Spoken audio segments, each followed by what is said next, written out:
Hello there, it's Siobhan here, the Galloping Housewife.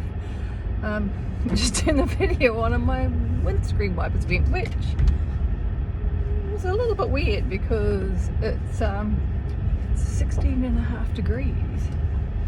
Oh, for fuck's sake.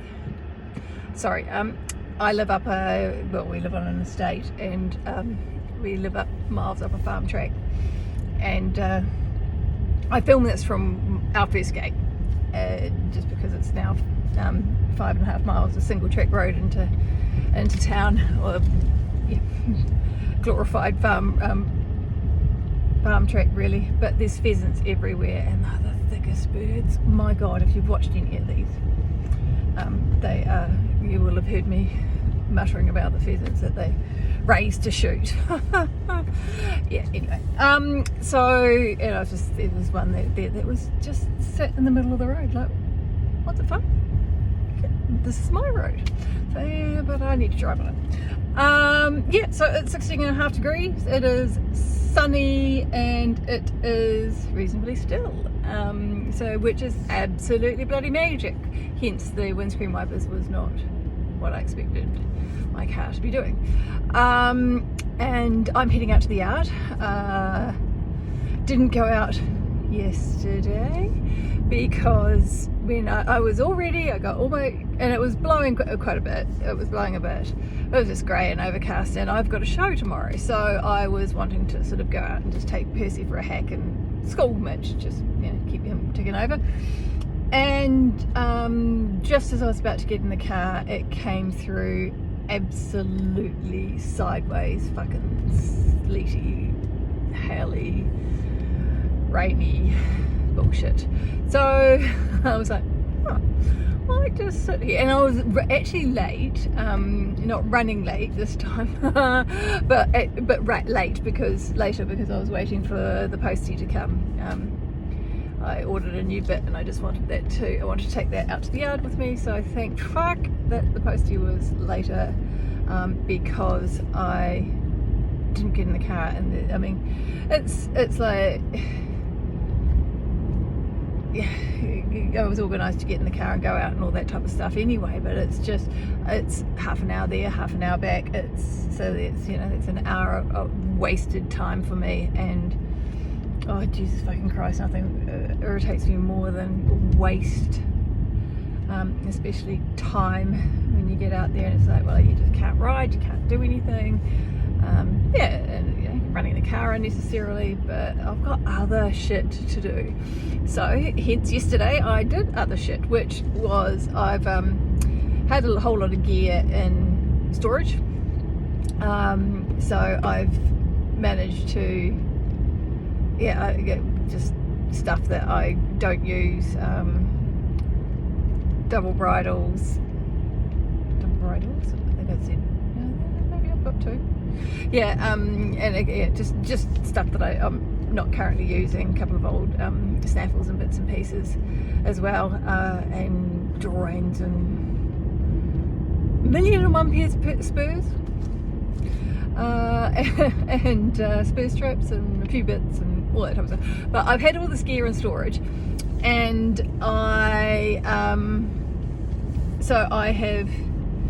and it's just where we are. We rented a property that was supposed to have a big shed that was dry, and of course the big shed hasn't had a roof. It was supposed to be done before we moved in, and it will be a year. We would have been in it a year on the 11th of June, and it's still hasn't got a fucking roof. So I've had this stuff in like big tubs, and it's gotten damp and it's gotten mouldy. So I have been cleaning it just in batches over the last little while, and I just wanted to finish that off and get it packed away. So I did that. And yeah, just a few other little sort of bits and bobs and stuff. I actually feel like I am on top of the game, work-wise, which is really quite nice for once in my life. So that's cool. But so that was yesterday and today. So I'm going out. I'm going to school Mitch just because I can, and then I'm going to take Percy for a wee hack, and going to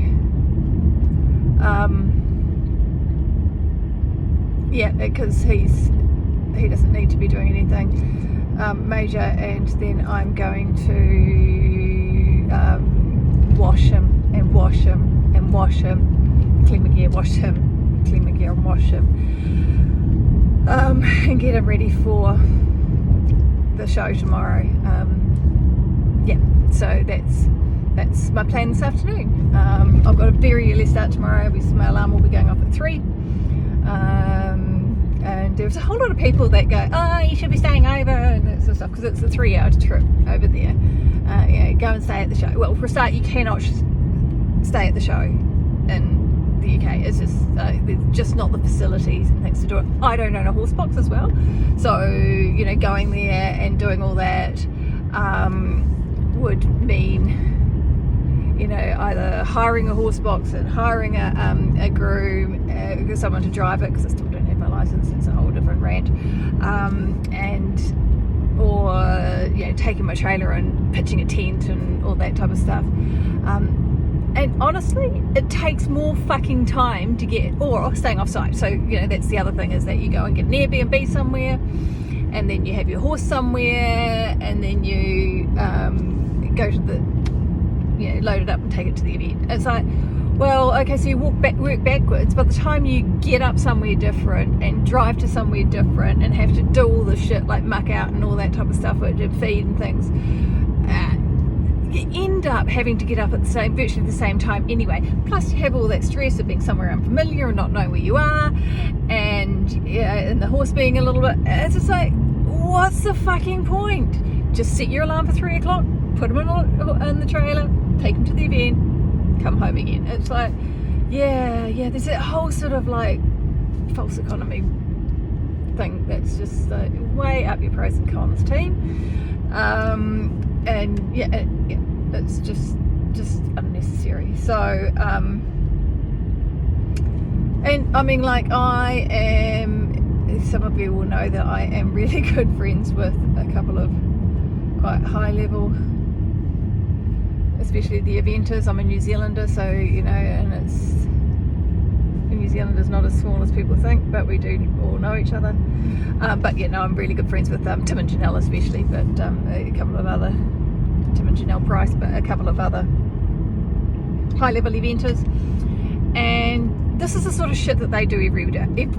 And I was about to say correct that, say every week, but no, it is every day. I mean, like, I have the amount of times that I have seen Tim and Janelle will be, Tim will be driving home from an event, and he'll be up at 2 or 3 the next morning and driving to the next one with a lorry full of different horses. It's like, that is just how they operate during the season. They can't afford to be away to stay away, and they will stay away because they'll have to stay there for multi-day events, but they're not traveling there the night before because they can't do it, because they're driving home from the show. They're driving home from the other show. It's like, it's just how you do it, and it's just how, if you want to operate, it's not that much of a drama. And honestly, it's don't think that you can't do that sort of stuff, like, it's insane to think that you have to put yourself through all that stress and all that cost, and all that fucking organisation just to, maybe save you an hour's sleep. It's just makes no sense, and and everything's unfamiliar for you and for the horse. It's like, think about it, team. Just have a little bit more of a let's figure this shit out, what's important and where you need to be making up time, and actually what is easier, like what makes your life easier. For me, getting up at 3 o'clock is, it's only a couple of hours earlier than I normally am anyway. I'm up at 5 every morning anyway. What difference is a couple of hours at that end of the day make? It's a bit of a no-brainer. So that's me for today. I am into commute now. I just saw a really English site.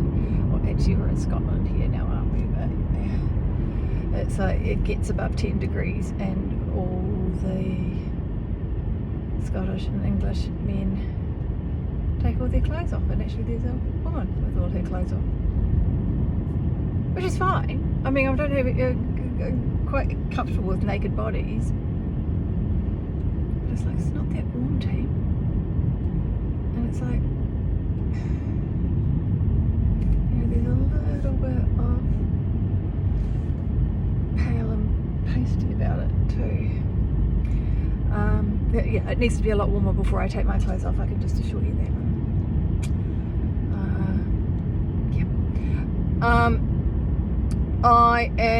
So I'm here and I'm going to go and pick up some goat food on the way out to the yard, and doing that, and I'm actually hoping to take a few videos and stuff tomorrow, just my day, if I can be asked.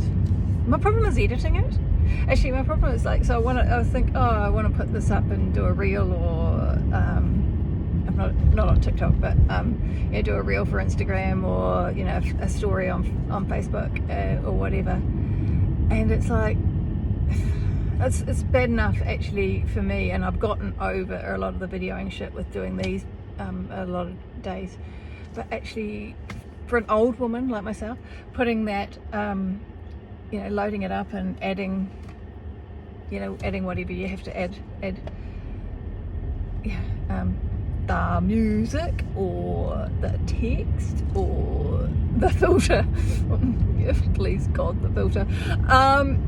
It's all that type of stuff is just like, I put it in the too hard basket, and I really, really admire the people that can spend all the time and the effort and the energy putting together these wonderful, because I really enjoy actually flicking through Instagram and seeing the reels. It's kind of my it's my complete and utter escapist social media shit. It's kind of the thing that I do when I should be doing something else, really. Because I go onto Twitter and I get into Twitter arguments and that sort of stuff, but that's a whole lot more angst. That's a whole lot more, I go there because I want to be grumpy, or I've got something that I'm particularly interested in.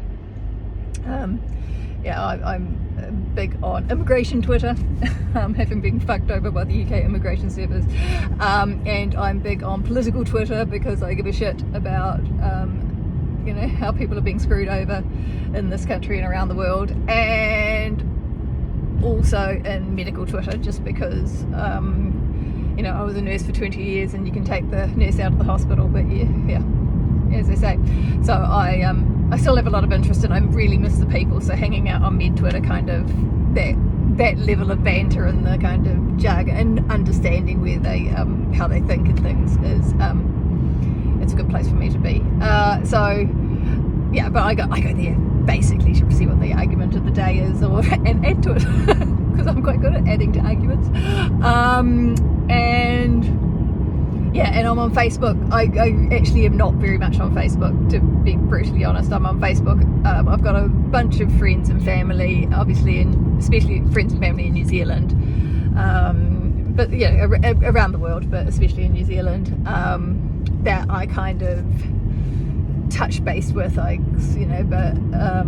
Facebook algorithms mean I get to see 3/5 of fuck all. I have a family group chat on Facebook with my mum and all her kids and grandkids, and obviously I've got Galloping Housewife, so I go there mostly for the Galloping Housewife. In fact, I'll go there normally, the majority of my all of my notifications can be the Galloping Housewife at times, but and then I have the Fairlands page where I keep up-to-date news of the Percy and Mitch and that sort of stuff going on too. But I'm not really not on Facebook, and I certainly don't do stories or anything on there. But in Instagram, I like it, and I like the visual imagery of it. I like pretty pictures. I don't personally get caught up in that. Obviously the Galloping Housewife Instagram, I like to keep looking at reasonably professional.